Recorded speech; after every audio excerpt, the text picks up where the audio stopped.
Assalamualaikum warahmatullahi wabarakatuh. Innal hamdalillah nahmaduhu wa nasta'inuhu wa nastaghfiruhu wa nastahdihi wa na'udzu bihi min shururi anfusina wa min sayyiati a'malina. Man yahdihillahu fahuwal muhtad wa man yudlil falan tajida lahu waliyyan mursyida. Asyhadu an la ilaha illallah wahdahu la syarika lah wa asyhadu anna Muhammadan 'abduhu wa rasuluhu alladzi la nabiyya ba'dahu. يا أيها الذين آمنوا اتقوا الله حق تقاته ولا تموتن إلا وأنتم مسلمون يا أيها الناس اتقوا ربكم الذي خلقكم من نفس واحدة وخلق منها زوجها وبث منهما رجالا كثيرا ونساء واتقوا الله الذي تساءلون به والأرحام إن الله كان عليكم رقيبا يا أيها الذين آمنوا اتقوا الله وقولوا قولا سديدا يصلح لكم أعمالكم ويغفر لكم ذنوبكم ومن يطع الله ورسوله فقد فاز فوزا عظيما أما بعد. Sahabat muslim dan muslimah yang dimuliakan oleh Allah Subhanahu wa taala, rahimanillah wa iyyakum ajmain. Insyaallah pagi hari ini kita akan melanjutkan membahas tentang kaidah-kaidah fikih dasar dari salah satu risalah Syekh Abdurrahman bin Nasir As-Sa'di atau Nasir As-Sa'di rahimahullahu ta'ala. Pagi hari ini kita akan membaca kaidah yang ketiga. Ya. Sejatinya pembacaan risalah ini juga dilakukan di salah satu masjid di kota Balikpapan, yang pada pertemuan akhir kita sudah membaca kaidah pertama dan kedua. Maka terkait dengan kondisi dan keadaan yang ada, maka insyaallah ta'ala pada pertemuan kali ini dan insyaallah akan kita lanjutkan pada pertemuan yang akan datang, kita akan melanjutkan pembahasan sesuai dengan urutan pada majelis ilmu yang ada tersebut. Ya, insyaallah kita akan membacakan pada pertemuan kali ini kaidah yang ketiga. Kaidah itu berbunyi al-masyaqqatu tajlibut taysir. Segala hal yang memberatkan itu akan memberikan atau membuka potensi kemudahan. Al-masyaqqatu tajlibut taysir.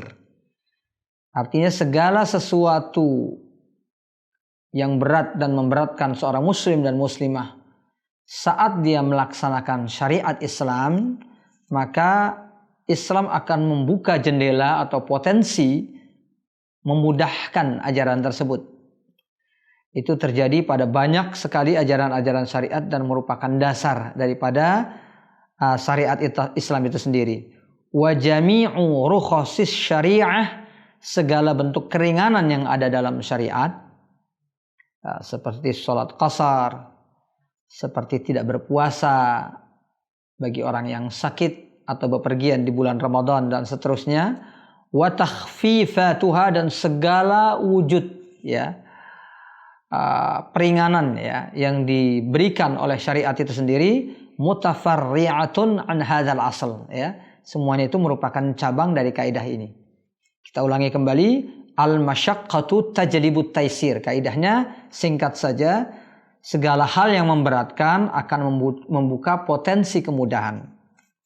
Allah Subhanahu wa taala berfirman di dalam Al-Qur'an, yuridullahu bikumul yusra wala yuridu bikumul usr. Ya, ketika Allah Subhanahu wa taala memerintahkan kaum muslimin untuk berpuasa di bulan Ramadan, faman kana minkum maridan aw ala safarin fa'iddatun min ayamin ukhra. Lalu kemudian Allah Subhanahu wa taala menjelaskan akan adanya keringanan yang diberikan kepada sebagian orang. Siapapun di antara kalian yang sedang dalam kondisi sakit atau bepergian, maka dia bisa tidak berpuasa fa'iddatun min ayamin ukhra, tapi puasanya diganti di hari yang lain, di waktu kemudian, yaitu di luar bulan Ramadan, sesuai dengan jumlah yang dia tinggalkan. Kalau tidak berpuasa 3 hari, dia menggantinya 3 hari.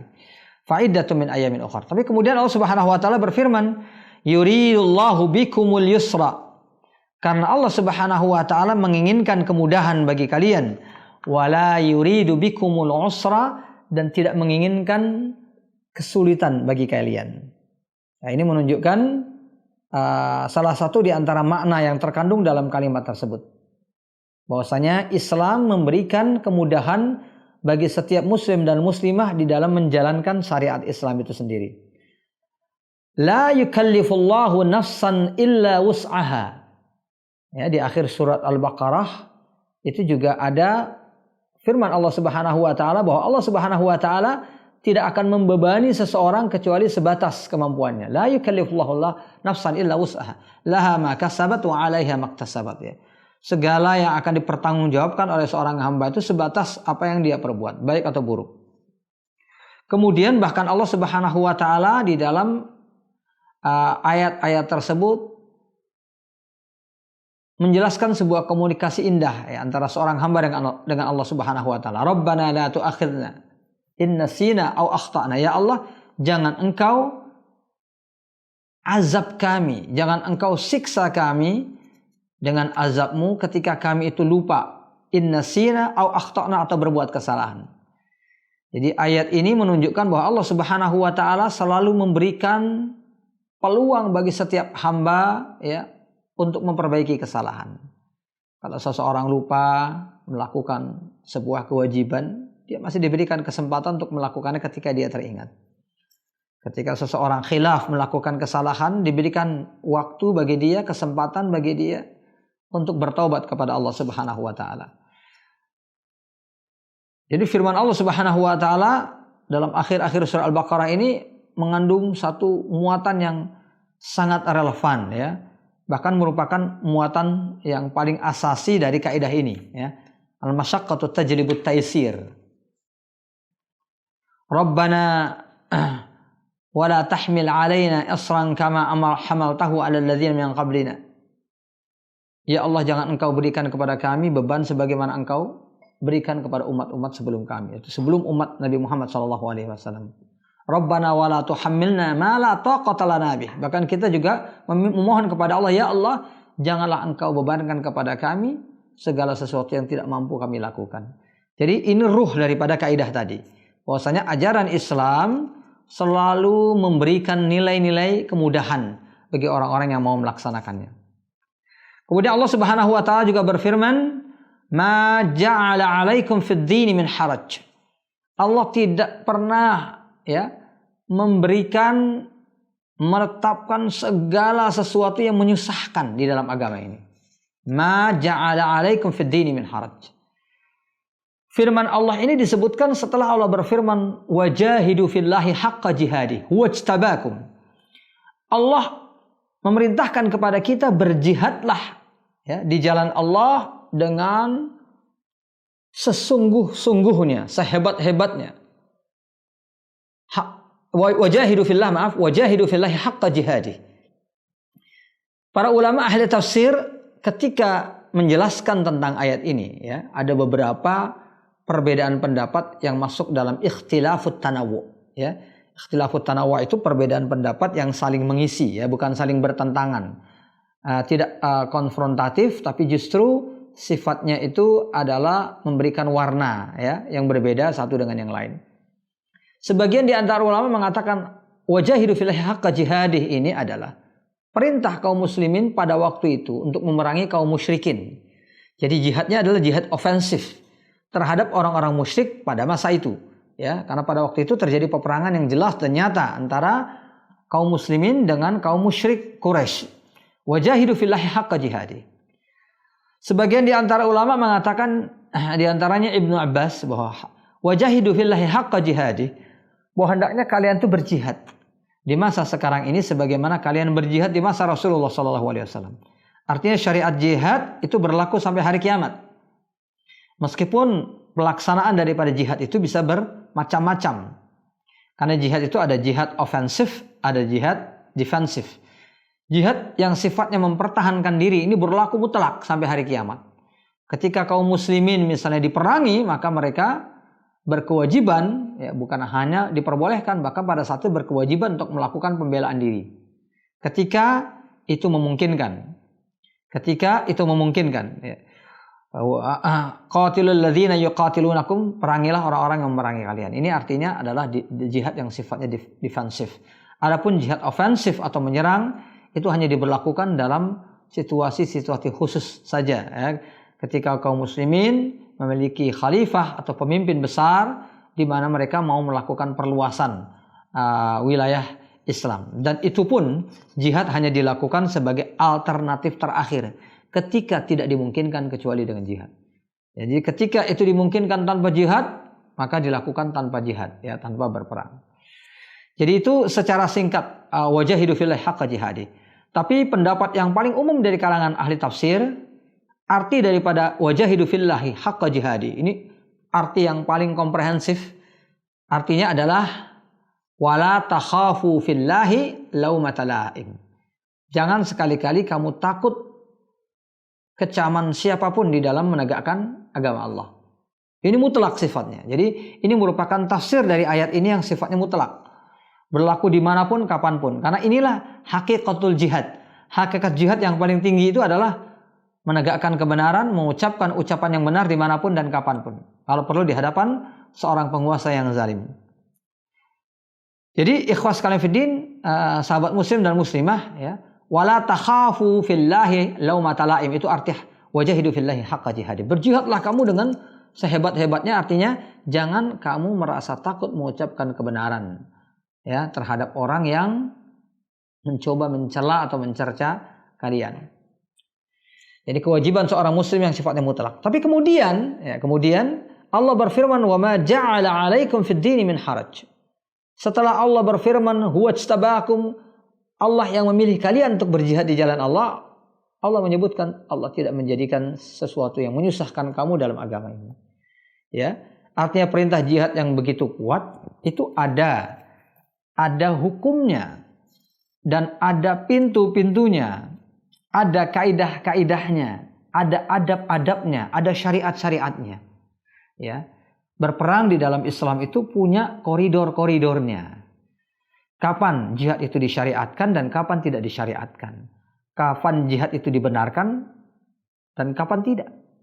Nabi pernah berkata kepada para sahabat, ya, waktu itu kaum musyrikin Mekah, mereka itu disiksa habis-habisan. Jadi posisinya pada waktu itu sebenarnya mereka diserang, mereka diperangi, meskipun perangnya di sini adalah dengan kekuatan sepihak, kayak kaum muslimin di pihak yang disiksa. Maka sebagian sahabat meminta izin, termasuk Bilal, kepada Nabi untuk membalas memerangi mereka. Tapi Nabi bersabda, Nabi menyampaikan firman Allah Subhanahu wa taala, kuffu aydiyakum. Tahanlah tangan-tangan kalian. Gak usah kalian berjihad. Pada saat itu kaum muslimin dizalimi, tetapi Nabi menyuruh menahan diri. Karena pada saat itu syariat jihad belum ditetapkan secara mutlak, kemudian juga kondisi pada waktu itu belum memungkinkan kaum muslimin untuk melakukan pembelaan diri. Situasi dan kondisi, ya, itu belum layak pada saat itu untuk melakukan pembelaan diri. Dan ini berlaku sampai hari kiamat. Kalaupun kaum muslimin diperangi ketika mereka tidak memiliki kapasitas, kekuatan, atau potensi, situasi dan kondisi tidak memungkinkan bagi mereka untuk melakukan pembelaan diri, maka pada saat itu mereka menahan diri mereka dari berjihad. Fattaqullaha mastata'tum. Dan banyak lagi firman Allah Subhanahu wa taala yang lain yang menjelaskan tentang kemudahan ajaran Islam. Mungkin masing-masing di antara kita sering mendengar, ya, hadis Abu Hurairah radhiyallahu taala, ya, yang diriwayatkan oleh Imam Al-Bukhari dalam sahihnya. Innad dina yusrun. Sesungguhnya ajaran agama Islam ini adalah mudah. Wala yushad hadzal dina ahadun illa ghalabah. Setiap orang yang berusaha mempersulit ajaran agama ini, maka dia akan kalah. Ya, mempersulit di sini dijelaskan oleh para ulama macam-macam bentuknya. Ada mewajibkan yang tidak wajib, ya, mengharamkan yang tidak haram, itu termasuk mempersulit ajaran agama ini. Termasuk di antara mempersulit ketika kita memahami firman Allah, udkhulu fis-silmi kafah, masuklah ke dalam Islam secara utuh, secara kafah, maka kita maknai bahwa kita harus melaksanakan seluruh ajaran Islam. Ya, padahal Nabi saja tidak. Kenapa tidak? Iya, Nabi saja tidak melaksanakan semuanya karena ada di bagian daripada ajaran syariat Islam ini yang sifatnya pilihan. Ya, ketika pilihan kan tidak dilaksanakan semua. Orang bisa nggak melaksanakan seumur hidup melaksanakan puasa Senin Kamis, tapi juga seumur hidup melaksanakan puasa Daud? Bisa nggak? Nggak bisa. Karena ketika dia Senin Kamis, ya berarti nggak puasa Daud. Ketika dia melaksanakan puasa Daud, dia nggak Senin Kamis. Puasa Daud kan hari ini puasa, besok enggak. Senin puasa, Selasa enggak. Rabu puasa, Kamis enggak. Enggak mungkin. Ya, jadi tidak mungkin Nabi sendiri tidak melaksanakan seluruh syariat Islam, dalam arti ada bagian dari syariat Islam itu yang sifatnya memang variatif, dipilih mana yang dipilih. Ketika diperbolehkan ini dan ini atau diperkenankan untuk memilih ini dan itu, maka ketika memilih salah satunya, yang lain pasti akan ditinggal. Jadi udkhulu fis silmi kafah maknanya bukan seperti itu. Demikian juga bukan berarti bahwa setiap orang berusaha untuk melaksanakan syariat Islam, kemudian ketika seseorang itu tidak melaksanakan sebagian daripadanya, berarti dia tidak kafah dalam Islamnya. Ikhwan fillah yang dimuliakan oleh Allah, kalau begitu caranya maka tidak ada yang kafah dalam melaksanakan Islam kecuali Rasulullah. Tidak ada yang kafah dalam melaksanakan Islam kecuali Rasulullah SAW. Ini juga termasuk mempersulit ajaran agama ini. Wala yashhad hadzal din ahadun illa ghalabah. Fasaddidu, maka berupayalah kalian untuk istiqamah. Istiqamah itu untuk lurus di atas jalan, jangan miring ke kanan, jangan miring ke kiri. Berada di tengah-tengah. Jangan berlebihan dalam melaksanakan agama, tapi juga jangan teledor. Tetapi pada hakikatnya manusia itu adalah makhluk yang kerap lupa, kerap lalai. Makanya fasaddidu wa qaribu. Setelah sadidu diucapkan qaribu. Apa artinya qaribu? Qaribu itu artinya kalau kalian nggak bisa melaksanakan utuh 100% istiqamah, minimal mendekati istiqamah. Wa qaribu. Kalau kalian tidak mampu istiqamah betulan, minimal mendekati istiqamah. Jadi orang istiqomah itu bukan berarti sama sekali seumur hidup nggak pernah melenceng. Itu nggak mungkin.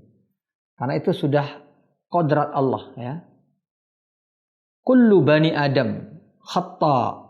Setiap anak Adam, setiap manusia itu pasti kerap berbuat salah. Jadi ini sudah merupakan kodrat. Kata-kata khata'un, ya, khata itu kodrat. Ya. Bukan potensi saja, tapi memang kodrat. Bahwa manusia itu pasti sering berbuat salah. Wa khairul khata'in tawwabun, sebaik-baiknya kondisi orang yang bertaubat, orang yang berbuat salah itu adalah yang banyak bertaubat. Itu yang paling baik. Jadi artinya apa? Jadi istiqamah dalam arti yang sesungguhnya itu tidak mungkin. Makanya wa qaribu, kalau kalian nggak mampu, setidaknya kalian berusaha mendekati istiqamah. Fasaddidu wa qaribu wasta'inu bil ghadwati war rauhah. Pergunakan waktu-waktu terbaik untuk ibadah, ya. Waktu pagi hari, sebelum fajar, setelah sholat subuh. Nah, kemudian waktu-waktu di sore hari, selepas sholat asar, selepas sholat maghrib. Bil ghadwati war rauhati wa syai'in minad duljah. Gunakan juga apa yang kalian bisa, di antaranya waktu-waktu di tengah malam. Wa syai'in minad duljah.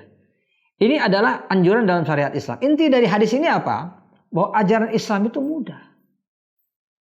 Islam memberikan banyak kemudahan. Nanti akan kita bacakan, ya, penjelasan Syekh di sini tentang berbagai macam contoh yang menunjukkan kemudahan ajaran Islam. Bahwa ajaran Islam itu sangat mudah. Sangat mudah sekali, ya. Diberikan kepada kaum muslim itu sangat mudah sekali. Salah satu di antara contohnya misalnya ketika kita sholat. Ya, umat-umat terdahulu sholat lebih banyak daripada kita. Kita hanya diperintahkan sholat wajib itu 5 waktu sehari. Per sholatnya pun paling banyak hanya 4 rakaat. Itu per sholat paling banyak hanya 4 rakaat. Itu pun pada saat tertentu ketika kita bersafar, yang 4 rakaat berubah jadi 2 rakaat. Jadi dari waktu sehari semalam kita, waktu wajib kita untuk berkomunikasi secara intensif. Ini kan sholat ini komunikasi intensif, ya. Tidak ada komunikasi yang lebih intens daripada sholat antara kita dengan Allah Subhanahu wa taala. Ada doa di sana, ada macam-macam, ada baca Quran, tapi komunikasi paling intensif adalah salat, ya. Karena itu amalan yang paling utama. Kalau dia baik, seluruh amalan yang lain pasti akan baik.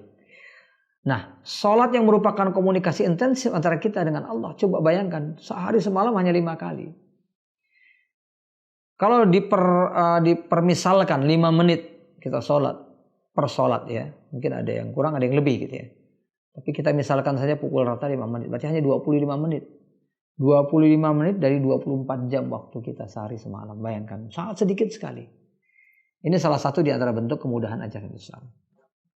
Tapi kemudian mungkin sebagian kita bertanya, ya, ada di sana hadis, ya. Hadis ini diriwayatkan dalam Musnad Imam Ahmad, dan dengan lafal ini tanpa tambahan sesudahnya itu dinyatakan hasan oleh Syekh Al-Albani. Sebagian ulama mengatakan sahih. Jadi hadis ini makbul, ya. Ad-dinu matin. Lafalnya itu kebalikan daripada lafal tadi, ya. Tadi kan agama itu mudah. Di sini malah dikatakan agama itu berat. Ad-dinu matin. Wala yushad fa'awghilu, maaf ya. Ad-dinu matin fa'awghilu fihi birifqin. Agama ini berat, maka perlakukanlah agama ini, atau berjalanlah kalian di dalam agama ini birifqin, dengan penuh kesantunan, dengan penuh kelembutan. Kalau tadi dikatakan agama ini mudah, tapi di dalam hadis ini kok dikatakan agama ini susah. Ya, seolah-olah ada kontradiksi antara dua hadis tersebut. Begitu juga hadis-hadis yang lain, ya. Nah, hadis-hadis yang lain contohnya ketika seorang sahabat, ya, diriwayatkan dari hadis Abdullah bin Busr radhiyallahu taala anhu, seorang sahabat berkata kepada Nabi, "Inna syara'i'al Islam qad kathurat alayya." Syariat Islam ini sudah begitu banyak bagi kami. Artinya sudah begitu berat. Dalam satu lafal dikatakan, "Fadullani ala amalin atashabbasu bih." Tunjukkan kepadaku amalan yang bisa aku gunakan untuk meringankan beban syariat ini. Coba kita perhatikan di sini, syariat Islam itu sudah banyak. Gimana caranya supaya syariat yang banyak ini ringan kami lakukan? Ini artinya ajaran ini terkesan berat. In hadzal din matin. Agama ini berat. Maka tunjukkan kepada kami amalan untuk meringankannya. Maka Nabi bersabda, la yazalu lisanuka ratban bi dzikrillah. Ya. Biarkan lisan kamu itu tetap basah dengan zikir kepada Allah. Artinya perbanyaklah zikir. Zikir inilah yang akan meringankan ajaran syariat itu sendiri. Lalu bagaimana korelasi antara kedua hadis yang konteksnya seolah bertentangan tadi? Sahabat muslim dan muslimah yang dimuliakan oleh Allah Subhanahu wa taala, ketika ditegaskan innad dina yusrun, sesungguhnya ajaran agama ini adalah mudah, itu adalah karakter sesungguhnya dari ajaran ini. Nanti akan diperlihatkan berbagai macam contoh bahwa agama Islam itu memang mudah, sangat mudah sekali. Dari total kemampuan manusia, Allah hanya mewajibkan yang sedikit saja di antaranya. Jadi yang mampu dilakukan manusia itu hanya diwajibkan sedikit saja. Sisanya itu disunahkan. Bahkan sunnah pun dibuat berbagai macam-macam, berbagai ragam supaya kita bisa memilih sebagian di antaranya tanpa harus melakukan semuanya. Lalu kenapa dikatakan inna hadza din matin? Sesungguhnya ajaran agama ini adalah berat. Berat di sini adalah ketika ajaran syariat itu dinilai dengan nafsu, dengan syahwat manusia. Ya, jadi agama itu adalah mudah, itu karakter dasar agama ini. Tapi menjadi susah karena apa? Karena hawa nafsu. Nah, manusia ini persoalannya adalah makhluk yang memiliki nafsu. Setiap manusia. Maka dengan nafsunya itu, akhirnya manusia memandang yang ringan itu menjadi berat. Karena berat ringan itu kan soal senang gak senang aja. Betul gak? Kalau orang sudah senang, misalnya olahraga lari, wah sampai capek-capek, ngos-ngosan, ngap-ngapan, itu dianggap enteng. Kenapa? Karena dia senang. Orang olahraga berat, enteng karena senang. Coba kalau nggak senang, ya ngangkat tangan ke atas saja sudah berat. Suruh jalan pagi hari 1 menit aja nggak usah lari, nggak usah sampai ngos-ngosan, berat. Kalau orang udah nggak senang. Nah, kalau sudah urusan hawa nafsu demikian, makanya di dalam satu hadis, ya, di dalam hadis Anas bin Malik yang sangat masyhur sekali, Nabi SAW memberikan penjelasan. Jadi hadis ini bisa menggambarkan kepada kita maksud daripada beratnya di situ, ya. Jadi digambarkan dalam hadis Anas bin Malik tadi, huffatin naru bisyahawat, bahwa neraka itu ditopang dengan hal-hal yang disukai oleh syahwat. Wa huffatin nar bil makarih, wa huffatil jannatu bil makarih. Sementara sorga itu ditopang oleh hal-hal yang justru dibenci oleh syahwat. Nah, bisa diperhatikan di sini, ya. Syekh Abdul Aziz bin Bas menjelaskan Ju'ila bainan nar wa bainal insan muharramatun. Perjalanan antara seseorang menuju neraka itu memang seolah-olah dijembatani oleh hal-hal yang sifatnya haram. Ya, muharramat, yang mana yang haram ini disukai oleh hawa nafsu. Faman irtakabaha, siapapun di antara kita yang akhirnya melaksanakan perbuatan-perbuatan haram tadi, sara ilan nar, maka perjalanan hidupnya akan berakhir di neraka. Jadi perbuatan-perbuatan yang sifatnya dosa itu memang disukai oleh hawa nafsu, oleh syahwat. Nah, makanya beliau juga menjelaskan, Syekh Abdul Aziz bin Baz menjelaskan, fan nafsu qad tashtahiz zina wa syurbal khamar. Kadang-kadang seseorang itu senang berzina, senang minum minuman keras. Ya, jadi seorang muslim, ya, setiap muslim dan muslimah itu mendapatkan godaan yang berbeda-beda, ya. Pada pertemuan yang lalu kita sudah membahas. PR kita tuh beda-beda. Jadi ada orang yang mudah tergoda syahwatnya di satu sisi, mungkin tidak mudah tergoda syahwatnya di sisi yang lain. Bahkan tanpa ketinggian iman saja, ketebalan iman saja, dia untuk digoda oleh syahwat tertentu, dia nggak mudah. Nah, karena itu bukan tipe dia. Tapi dia akan mudah digoda oleh syahwat yang lain, bahkan meskipun dirinya masih penuh dengan keimanan. Ya, jadi PR-nya berat-berat di wilayah di mana dia itu sangat bersyahwat di bidang tersebut. Makanya kata Ibnul Qayyim ketika menjelaskan tentang hakikat ruh, ya, bahwa manusia itu diciptakan dengan kondisi ruh yang berbeda-beda, ya. Al arwahu junudun mujannadatun, ya. Jadi ketika kita lahir itu kita dengan kondisi ruh yang berbeda-beda.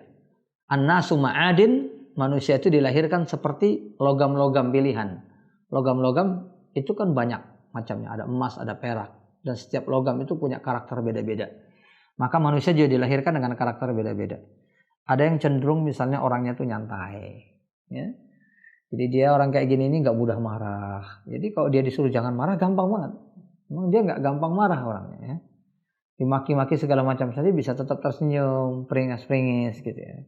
Orangnya nyantai, tapi begitu nyantai dia antara nyantai sama malas kadang-kadang beda-beda tipis, ya. Jadi orang yang gampang nyantai biasanya juga dekat dengan penyakit malas. Jadi godaan dia adalah malas. Sementara ada orang yang agresif sekali. Sifatnya itu sangat agresif, sangat responsif terhadap segala sesuatu. Mudah meluap-luap, ya. Orang kayak gini biasanya gampang nangis tapi juga gampang marah, gitu. Ya. Katanya orang yang gampang menangis itu potensi untuk menjadi orang yang tabah itu tinggi. Ya, jadi orang yang orang yang gampang menangis itu biasanya punya potensi ketabahan yang tinggi. Tetapi orang yang seperti ini, ya, biasanya mudah juga tersulut amarah dan emosinya. Jadi kita mudah tergoda oleh hal-hal yang berbeda-beda. Fa innan nafsa qad tashtahi az-zina wa syurbal khamar. Kata beliau contohnya manusia itu kadang-kadang ada yang senang berzina. Wa in tawa'aha, kalau diperturutkan akhirnya menjadi ahli zina, menjadi peminum minuman keras. Fasara ilan nar, maka jalannya sudah dekat ke neraka. Begitu juga orang yang senang dengan perbuatan yang lain, perbuatan dosa yang lain, ya. Sehingga sekali lagi ketika dikatakan ad-dinu matin, ajaran agama ini adalah berat, itu adalah dalam sudut pandang hawa nafsu. Ketika kita berpikir dengan pandangan nafsu, maka ajaran Islam ini menjadi berat. Makanya kalau kita pertanyakan misalnya secara lahiriah sajalah dengan pertanyaan yang mungkin jawabannya akan sangat spontanitas sekali. Yang namanya jihad itu berat apa enggak? Berat. Yang namanya jihad berat, apalagi kalau sudah harus mengorbankan harta, apalagi kalau harus sudah mengorbankan nyawa. Berangkat haji berat enggak? Berat. Uangnya berat, fisiknya berat, mentalitasnya berat, meninggalkan keluarga berat. Orang berhaji itu banyak sekali yang harus dikorbankan. Dari mulai hartanya, waktunya, ya. Kadang-kadang orang punya uang nggak punya waktu, ya. Dia punya uang banyak tapi nggak punya waktu karena kerjaannya mengharuskan dia bekerja terus setiap hari. Dikorbankan waktunya, dikorbankan keluarganya dengan arti ditinggalkan. Kemudian dia harus menanggung beban fisik yang cukup berat, beban mental yang cukup berat. Belum lagi adaptasi, ya adaptasi dengan orang yang bermacam-macam saat kita melaksanakan haji. Makanya salah satu di antara yang dilarang di dalam haji itu kan mengucapkan kata-kata yang jelek, yang melakukan kemaksiatan. Karena memang untuk tidak bermaksiat, tidak berkata-kata jelek saat berhaji itu butuh ketabahan. Nah, artinya apa? Jihad haji itu berat. Tapi berat itu kan karena apa? Karena nafsu kita. Ya. Sehingga ketika dikatakan mudah menurut ukuran syariat. Ya. Haji itu hanya diwajibkan sekali seumur hidup. Hanya sekali seumur hidup. Sedangkan seseorang bisa melaksanakan yang berat setiap hari kalau dia senang. Ya kan? Orang ada yang memaksa dirinya olahraga setiap hari. Ya, kalau para atlet renang misalnya itu, kalau beberapa bulan sebelum event itu latihan setiap hari di malam hari. Dan itu masing-masing di antara atlet beda-beda. Kalau atlet makin tinggi, latihan makin berat. Ada yang sekedar hanya hitung jarak, hanya hitung waktu, hanya hitung-hitungan. Ada lagi yang ditambahin beban, ya. Sudah berenang, tangan dikasih beban lagi, kaki dikasih beban lagi. Nah, itu dari mulai besi 1 on, 2 on, begitu seterusnya ditambah. Berat nggak? Berat. Tapi ketika orang senang, itu jadi enak. Hah? Bahkan ada orang yang ketika sudah terbiasa berhenti dia malah nggak nyaman. Waduh, nggak enak, nggak olahraga sehari. Tetapi haji hanya dibebankan sekali seumur hidup, bayangkan. Sehingga pada hakikat itu mudah, tapi bagi hawa nafsu itu berat. Nah, kita mungkin bisa melihat gambarannya sedikit ya dari firman Allah Subhanahu wa taala ketika bicara tentang salat. Innaha lakabiratun illa 'alal khashiyin. Jadi Al-Qur'an sendiri sebenarnya telah membenarkan salat ini menjadi berat bagi hawa nafsu kita, ya. Sekarang banyak orang misalnya yang diperkenankan untuk tidak sholat jamaah. Ya, kadang-kadang ngeluh, waduh rindu sama masjid, ya, rindu sama sholat jamaah dan lain sebagainya. Padahal di hari-hari biasa sholat jamaah juga susah. Kalaupun sholat jamaah biasanya mau berangkat berat, ya. Nah, karena membiasakan sesuatu yang dianjurkan, diperintahkan itu memang berat. Kita ada proses memerangi hawa nafsu. Innaha lakabiratun illa 'alal khashiin, kecuali bagi orang-orang yang khusyuk. Nah, pertanyaannya orang yang khusyuk itu lebih banyak atau lebih sedikit? Lebih sedikit. Wa qalilum min ibadiyas syakur. Orang yang bersyukur itu juga sedikit. Makanya salah satu di antara doa Umar bin Khattab di Multazam, ya doanya Allahumma ja'alni minal qalil. Doanya singkat aja. Ya Allah, jadikan aku termasuk yang sedikit. Sedikit apa? Yang bersyukur, yang khusyuk. Ini kan orang-orang yang sedikit ini. Allahumma ja'alni minal qalil. Ya Allah, jadikan aku termasuk orang yang sedikit. Karena orang yang khusyuk itu sedikit. Innaha lakabiratun illa 'alal khashiyin alladzina yadhunnuna annahum mulaqu rabbihim wa annahum ilaihi raji'un. Orang yang khusyuk itu apa sih? Orang yang betul-betul setiap saat itu yakin bahwa dirinya pasti akan meninggal dunia. Pasti akan berjumpa dengan Allah Subhanahu wa taala. Pasti akan kembali kepada Allah. Makanya ketika kita membahas tentang kekhusyukan dalam sholat, yang paling sering dijelaskan oleh para ulama, kan banyak sekali cara kita mengkhusyukkan diri dalam sholat. Memperbaiki wudhu, misalnya pakai wangian, memperhatikan gerakan-gerakan sholat, menyelami bacaan-bacaan sholat.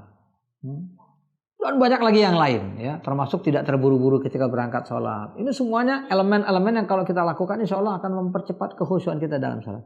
Tapi satu.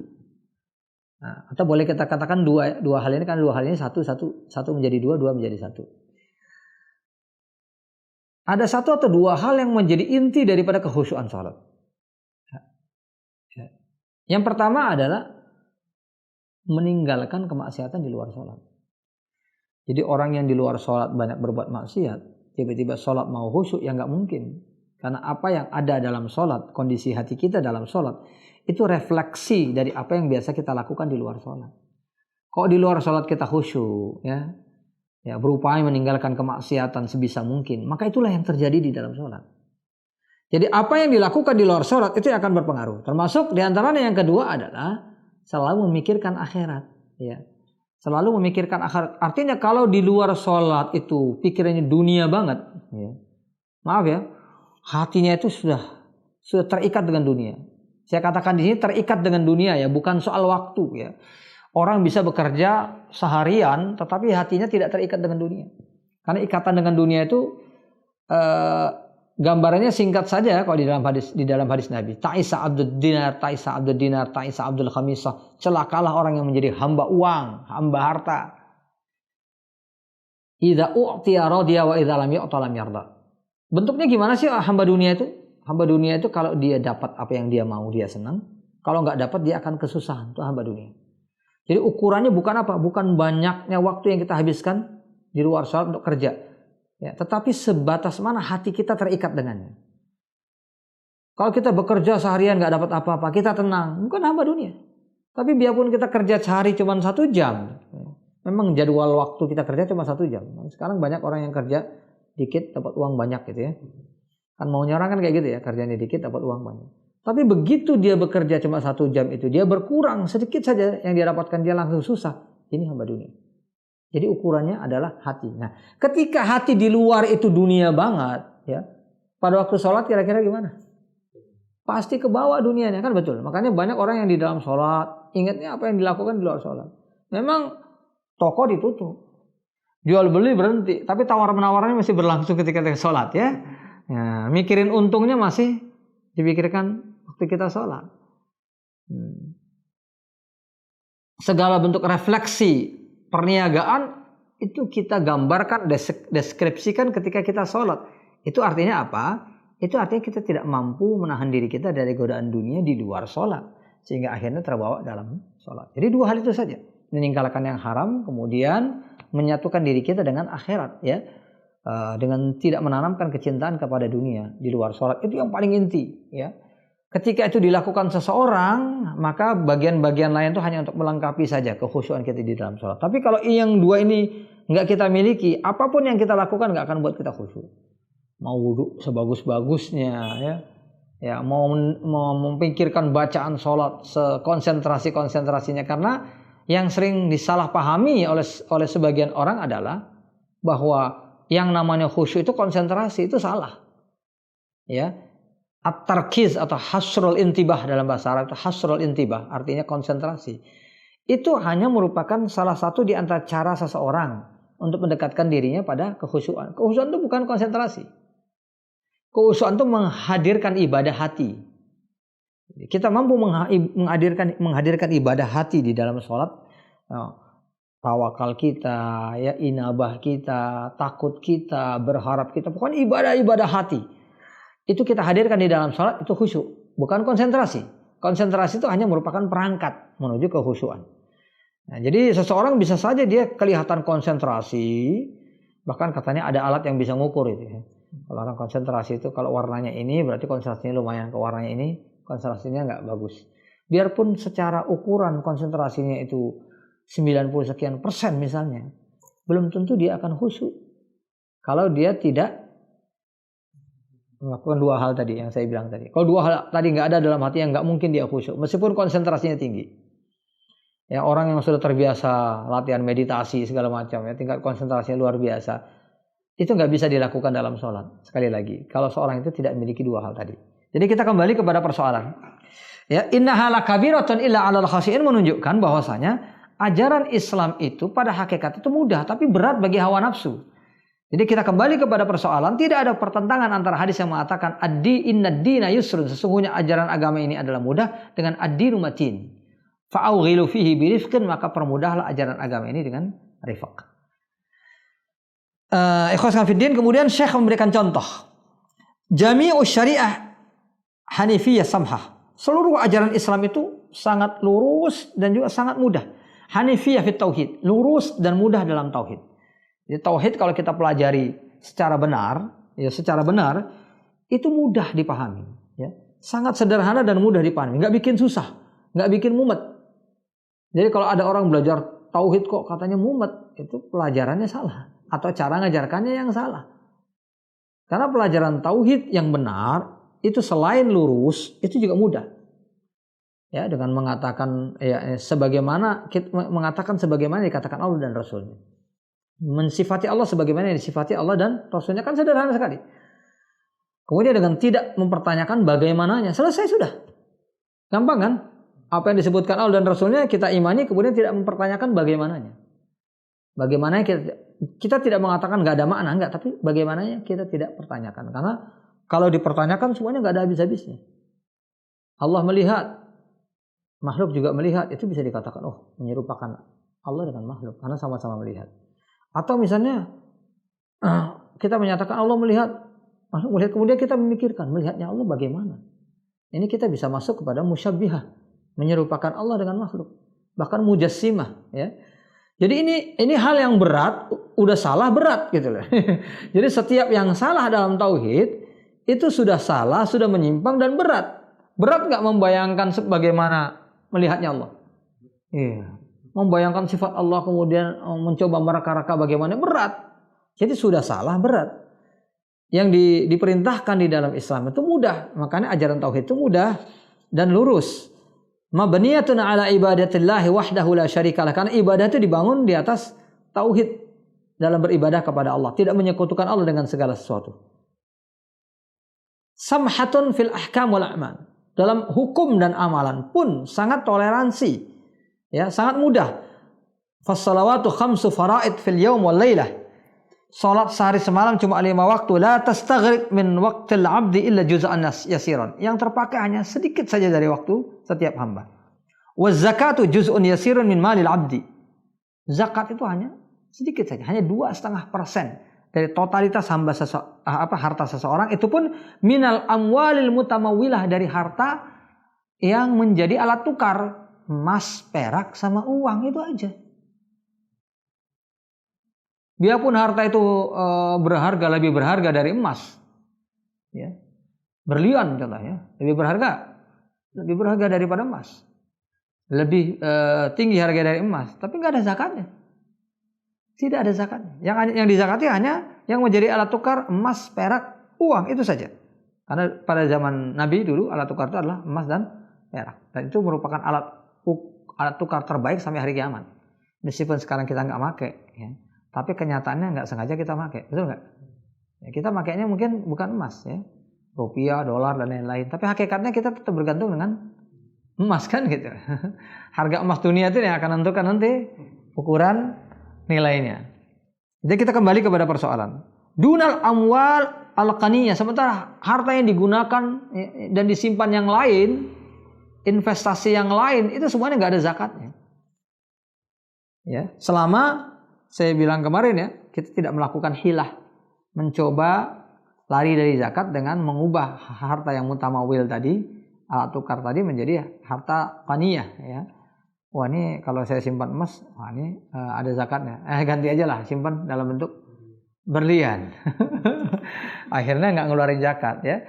Begitu petugas melihat, yang dia miliki, harta yang dia miliki ternyata adalah berlian, ya nggak diambil zakatnya. Dia selamat dari kewajiban mengeluarkan zakat di dunia, tapi tidak selamat di hadapan Allah karena niatnya salah. Berarti nggak boleh menyimpan dengan selain emas? Boleh, kalau memang itu bukan diniatkan untuk lari dari zakat. Emang saya mau punya, ya. Misalnya seorang wanita memang mau pakai gitu loh, ya. Jadi kadang-kadang pakai perhiasan ini, kemudian sebagian di antara perhiasannya ada yang dipakai, ada yang disimpan, misalnya, nggak jadi masalah. Dengan catatan itu bukan dengan niat lari dari zakat. Wahia fi kulli amin marrah, setiap tahun hanya sekali lagi bayar zakat. Sudah hanya 2,5%, hartanya pun terbatas, dikeluarkannya pun hanya setahun sekali. Itu pun kalau sampai nisab dan haulnya. Wa kadzalika as-siyamu syahrun wahid min kulli am. Puasa Ramadan itu hanya setahun sekali. Dan puasa umat Islam, umat Nabi Muhammad ini puasanya ringan. Itu hanya di siang hari saja. Hanya di siang hari saja dan hanya 1 bulan saja dalam setahun, itu yang diwajibkan. Wa amal hajju fala yajibu fil umri illa marrah. Haji itu hanya satu kali wajib seumur hidup. Alal mustati, itu pun bagi orang yang mampu. Seumur hidup nggak pernah mampu haji, ya nggak kena beban haji, nggak kena dosa sama sekali. Wa baqiyatul wajibat awarid, bahkan banyak kewajiban-kewajiban yang lain yang sifatnya itu temporal. Ya, ada kewajiban-kewajiban tertentu yang sifatnya temporal. Ketika ada wajib, ketika enggak. Gitu. Ya, kewajiban-kewajiban yang sifatnya temporal. Makanya ketika ada seorang di antara dai Islam, ya,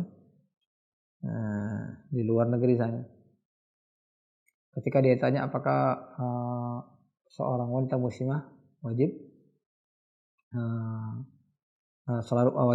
selalu wajib menggunakan hijab? Kata-kata dia enggak wajib ya. Wajib itu hanya ketika di luar rumah atau berjumpa dengan yang non mahram, itu saja kan gitu. Jadi artinya meskipun seorang wanita muslim wajib berhijab, tapi kata wajib berhijab itu kan temporal, betul nggak? Ya. Itu ketika dia berjumpa dengan non mahram, ketika dia berada di luar rumah. Jadi ikhwas sekalian fiddin yang dimuliakan oleh Allah Subhanahu Wa Taala. Jadi banyak kewajiban-kewajiban yang lain yang kelihatannya wajib seutuhnya, tapi ternyata hanya temporal.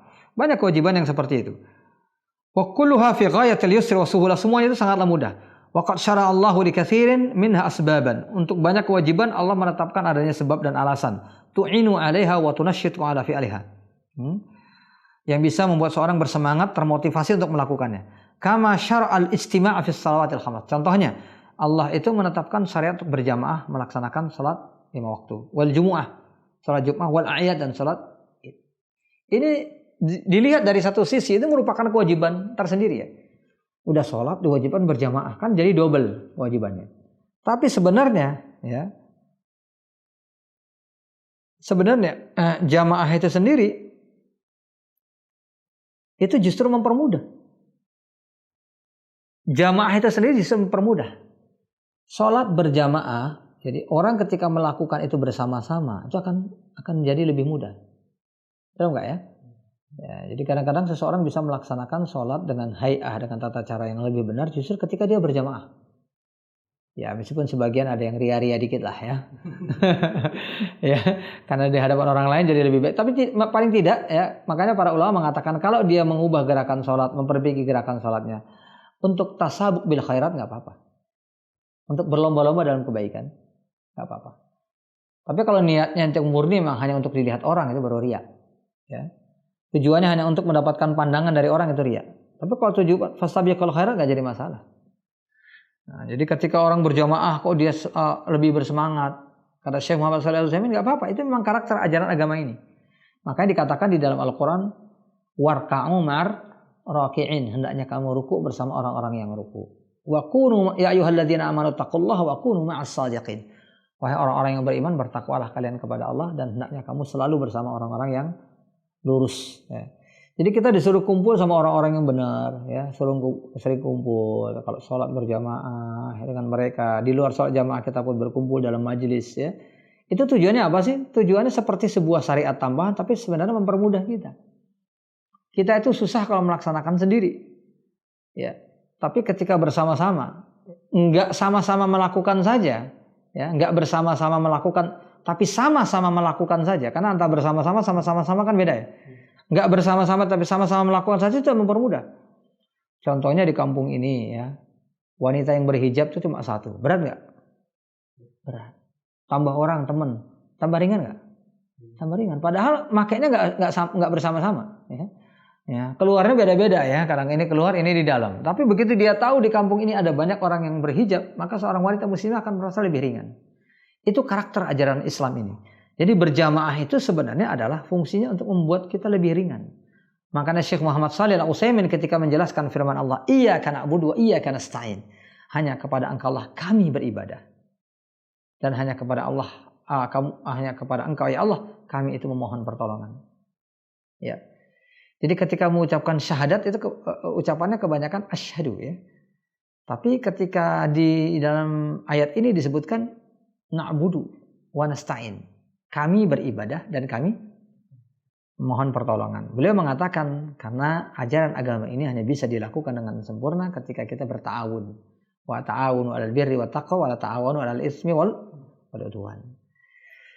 Ya, demikian wa kadzalika siyam yajtami'u fihi al-mu'minun ya. Jadi itu karakter ajaran Islam ini ya. Al-fitru yauma yuftirun nas ya. Kenapa syariat Idul Fitri itu diperintahkan kita untuk mengikuti kebersamaan ya. Untuk menjadikan ibadah kolektif itu sebagai sesuatu yang mempermudah kita semua. Kan enak ya kalau kita ngikut kalau puasa sama-sama ya, kan?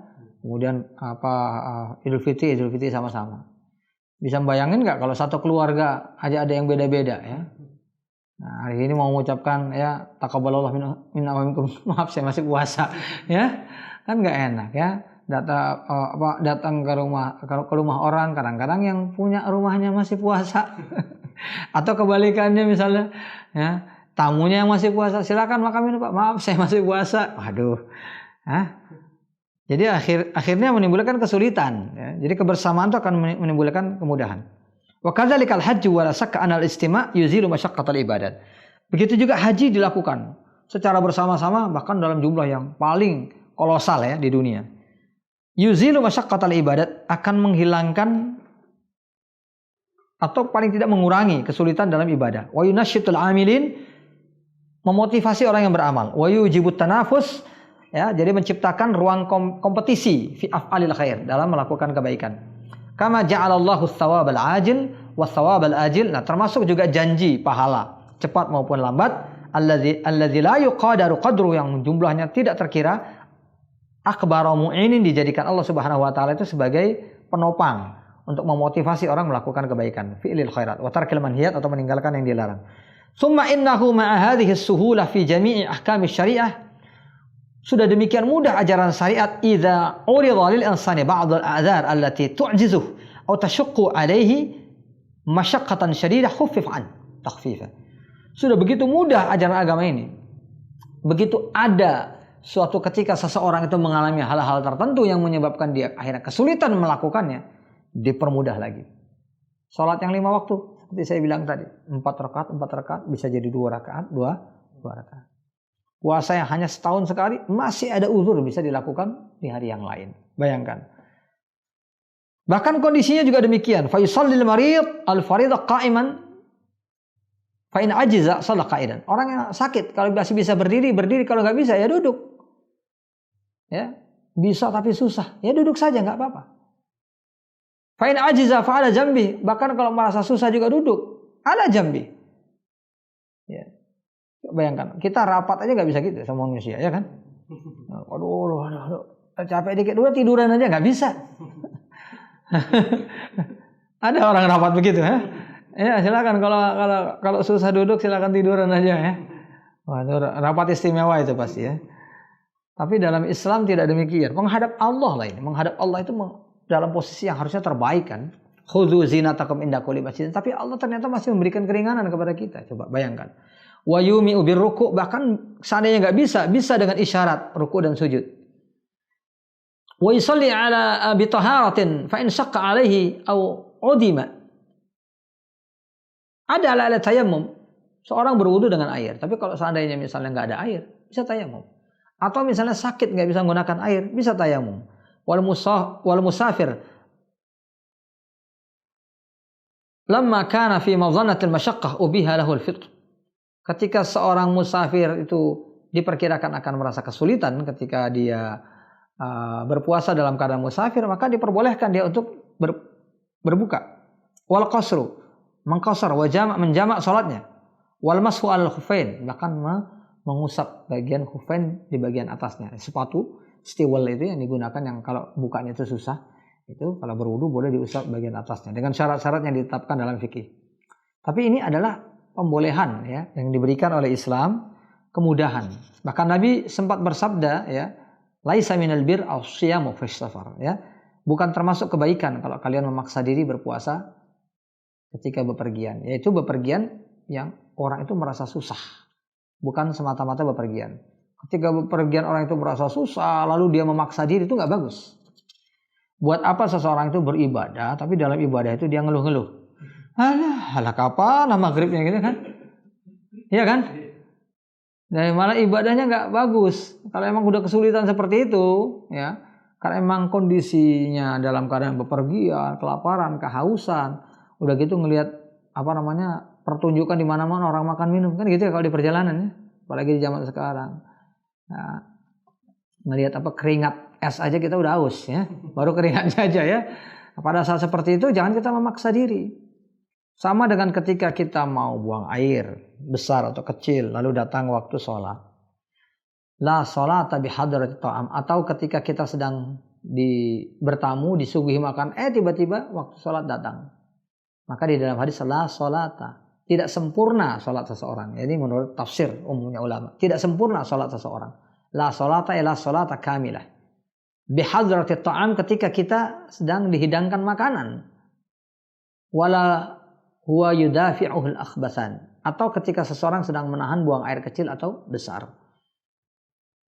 Saat itu kalau kita paksa sholat, malah sholatnya gak bagus. Ada sebagian ulama mengatakan batal. Tapi umumnya ulama mengatakan tetap sah, tapi itu sholat yang rusak. Nah, karena itu bisa menjadi gangguan ya. Lagi dihidangkan sholat, makan malah mikirnya, aduh kapan selesainya ini ya. Waduh, nasi kebuli kalau dingin gak enak. Waduh, macam-macam ya godaannya ya. Atau misalnya seseorang sedang buang air besar, mau buang air besar atau kecil dipaksa, sehingga ketika dia sholat nahan-nahan. Ya. Ini juga kan nggak bagus. Sholat tapi cepat-cepat, sholat tapi menahan susah. Jadi jangan sampai. Ya, oleh sebab itu ketika seseorang mau buang angin dalam sholat, itu dianjurkan untuk jangan ditahan. Jangan dianjurkan. Ya. Sebagian ulama mengecualikan kecuali kalau udah di ujung sekali, ya, tanggung di ujung sekali. Itu tidak usah bisa ditahan kalau emang hanya sedikit sekejap saja. Tapi umumnya ulama mengatakan jangan ditahan. Dan biasanya yang sering terjadi itu banyak orang yang mau buang angin, begitu dibiarkan dia nggak keluar. Begitu ditahan seolah-olah keluar. Karena adanya godaan setan gitu ya, godaan setan terhadap manusia.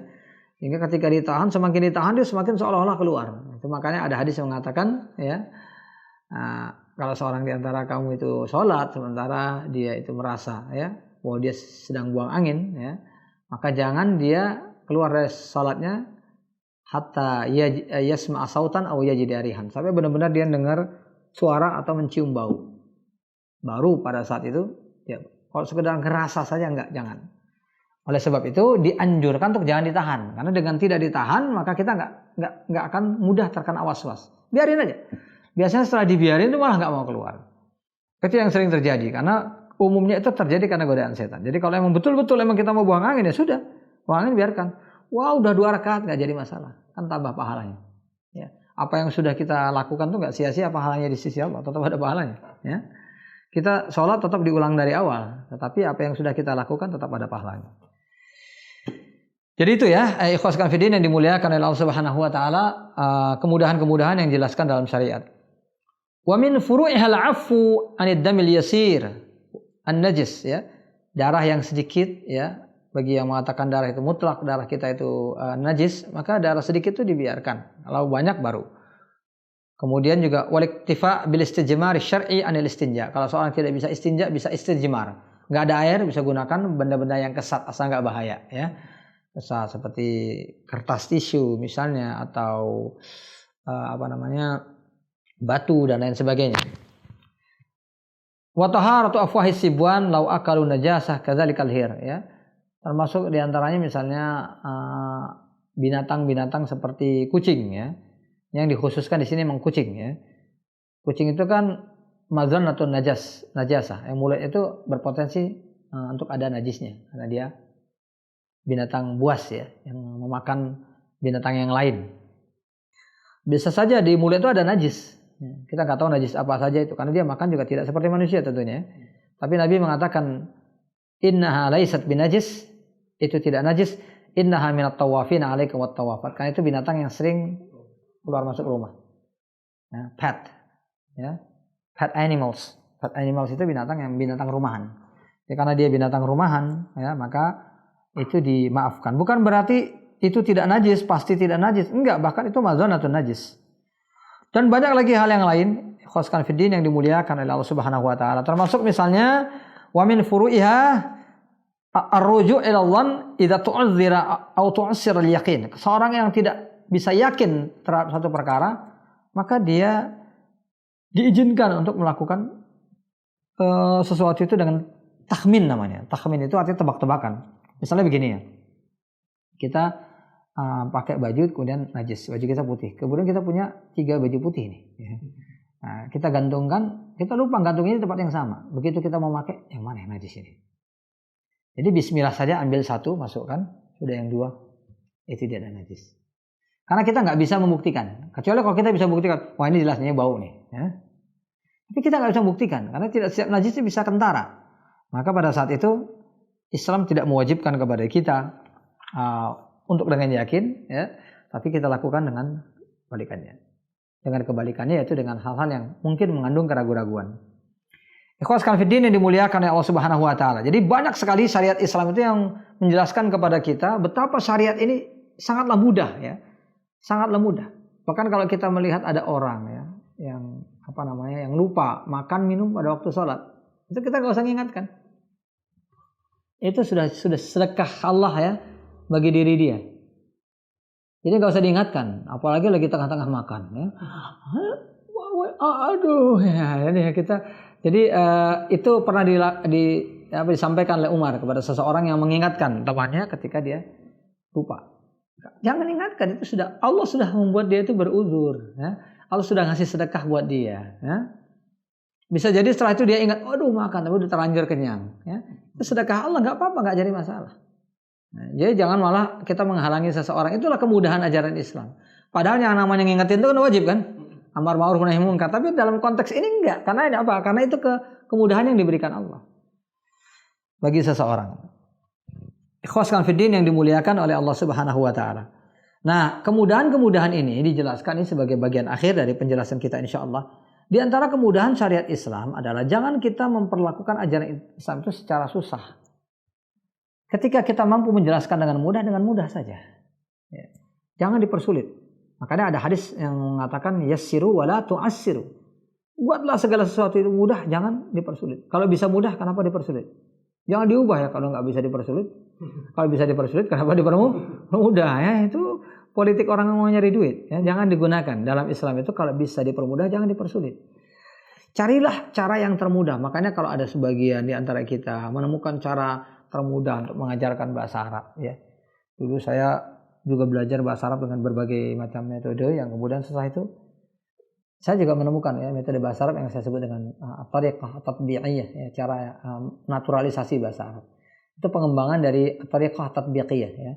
Cara metode bahasa Arab praktis, ya. Metode bahasa Arab praktis sudah banyak digunakan, tapi saya kemudian menjadikan metode itu dengan metode yang saya sebut dengan naturalisasi. Nah, praktisnya lebih dinaturalkan lagi, ya. Lebih dinaturalkan lagi. Jadi itu adalah cara pada waktu itu yang saya gunakan. Tujuan saya apa, ya? Supaya pandangan orang terhadap belajar bahasa Arab itu jangan seperti orang-orang dulu belajar bahasa Arab. Dulu kalau kita belajar bahasa Arab, sebagian di antara guru, maaf ya, sebagian, tidak semuanya, itu justru sengaja membuat susah, gitu, supaya orang itu tahu susahnya belajar. Memang sih niatnya bagus, ya, supaya orang sungguh-sungguh. Tapi justru orang merasa kalau sudah belajar bahasa Arab susah sekali. Bahkan ada sampai hoax muncul, ya, kalau orang belajar bahasa terlalu tinggi itu bisa gila. Nah, alhamdulillah saya belajar bahasa Arab, ya, mempelajari yang mereka anggap pada waktu itu level paling berat, ya, dari nahwu, yang pelajari Alfiyah Ibnu Malik, bahkan kita hafal 1000 bait, ya, Alfiyah dengan syarahnya Ibnu Aqil dan yang lainnya. Ya, kita juga belajar ilmu balaghah, ma'ani, bayan, badi, arud dan lain-lain. Ya alhamdulillah, ya, kami yang belajar nggak ada satupun yang gila, gitu. Karena semakin tinggi pelajaran kita semakin nikmatin. Ya. Jadi kenapa dulu itu dibuat seperti itu supaya orang itu rajin belajar. Tapi itu sebenarnya salah, ya. Ya termasuk dalam hal apapun juga dalam masalah hukum dan lain sebagainya kita membuat kemudahan. Ini sebagai penutup, ya, salah satu di antara prinsip Ahlus Sunnah di dalam dakwah itu adalah asyiddatu 'ala nafsi wa tasamuh nahwal ghair. Hendaknya kita itu bersikap keras pada diri sendiri. Keras tapi bukan menyulitkan agama, ya. Keras dalam arti tegas terhadap diri kita sendiri, wa tasamuh nahwal ghair, tapi kepada orang lain kita bertasamuh. Kita bertoleransi. Seperti pernah dikatakan oleh Syekhul Islam Ibnu Taimiyah, ya, ketika beliau diberikan kabar tentang orang-orang yang melakukan kebid'ahan yang bisa mengeluarkan mereka dari Islam. Ada kebid'ahan yang mengeluarkan seorang dari Islam seperti kebid'ahan Syiah Rafidah, ya. Beliau mengatakan, "Lau qultu ma qalu la kafartu." Kalau aku yang mengucapkan ucapan mereka, aku kafir. Tapi mereka belum kafir. Jadi artinya apa? Meskipun perbuatan itu zahirnya salah, kalau dilakukan orang lain, kita berhusnudzan saja.